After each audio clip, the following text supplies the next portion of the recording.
తిరుపతి తిరుమల దేవస్థానం హిందువులకి ఒక పవిత్రమైన స్థానం. కానీ అట్లాంటి పవిత్రమైన స్థానంకి అపవిత్రమైన చేయనికి చాలా కుట్రలు జరిగినాయి, గతంలో కూడా ఇప్పుడు కూడా.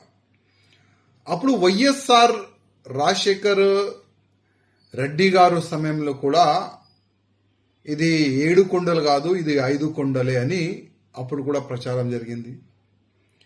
దాని తర్వాత జగన్మోహన్ రెడ్డి ముఖ్యమంత్రి అయిన తర్వాత ఒక పెద్ద అపచారం జరిగింది. లడ్డుల్లో వేరే వేరే జంతువులు మాంసంతో తయారు చేసిన ఆయిల్ కలిపినారని అంత పెద్ద అపచారం కూడా జరిగింది.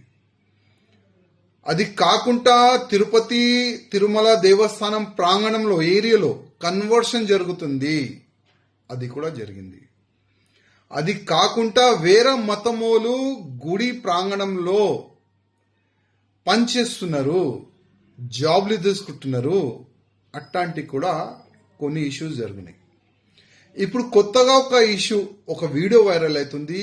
ఒక ముస్లిం సమాజానికి చెందిన ఒక వ్యక్తి తిరుమల అట్లాంటి కొండ పైన నమాజ్ చదువుతున్న అట్లాంటి ఒక వీడియో వైరల్ అవుతుంది.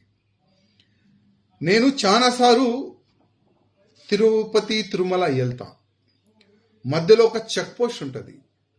ఒక ఎమ్మెల్యే ఉంటే కూడా అక్కడ వెహికల్ మొత్తం చెకింగ్ అవుతుంది. మేము కూడా దిగాలి, మా మొత్తం సామాన్ కూడా బయట పెట్టాలి. ఒక్కొక్క సామాన్ చెక్ చేస్తారు, ఒక్కొక్క బ్యాగ్ చెక్ చేస్తారు, మంచిది అది. కానీ ఇప్పుడు మా ముఖ్యమంత్రి గారు చంద్రబాబు నాయుడు గారికి, అదేవిధంగా టీటీడీ చైర్మన్ గారికి ఒక రిక్వెస్ట్ చేయాలనుకుంటున్నా. చాలా మంది వేరే వేరే ట్రైబల్స్తోని వెహికల్ మాట్లాడి తీసుకొని వస్తారు.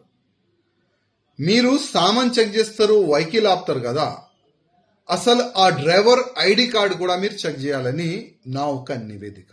ఒకవేళ ఆ డ్రైవర్ ముస్లిమ్స్ ఉంటే, క్రిస్టియన్స్ ఉంటే ఇమ్మీడియట్గా ఆయనకి అక్కడి నుంచే పంపించేసేయండి.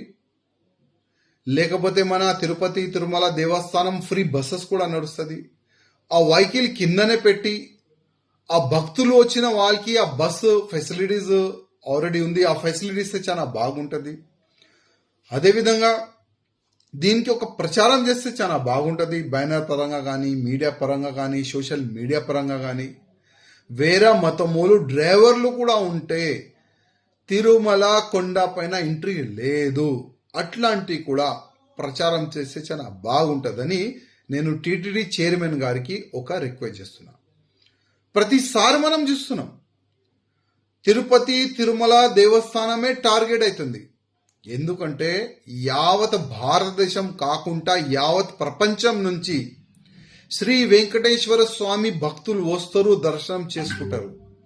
అక్కడ నుంచి హిందుత్వం స్ట్రాంగ్ అవుతుంది, హిందూ ధర్మం పట్ల ప్రచారం అవుతుంది మంచిగానే. కానీ అట్లాంటి పవిత్రమైన గుడికి అపవిత్రమైన చేయనికి చాలా వరకు కుట్రలు జరుగుతుంది. అందుకోసం ప్రత్యేకంగా మా ముఖ్యమంత్రి గారికి, ప్రత్యేకంగా టీటీడీ చైర్మన్ గారికి నేను రిక్వెస్ట్ చేస్తున్నా, వచ్చే డ్రైవర్ ఐడి కార్డు మీరు చెక్ చేయాలి, వాళ్ళకి రిటర్న్ పంపించాలి ఒకవేళ ఆయన హిందూ లేకపోతే. అదేవిధంగా ఈ వీడియో వైరల్ అవుతున్న ఆ వ్యక్తిని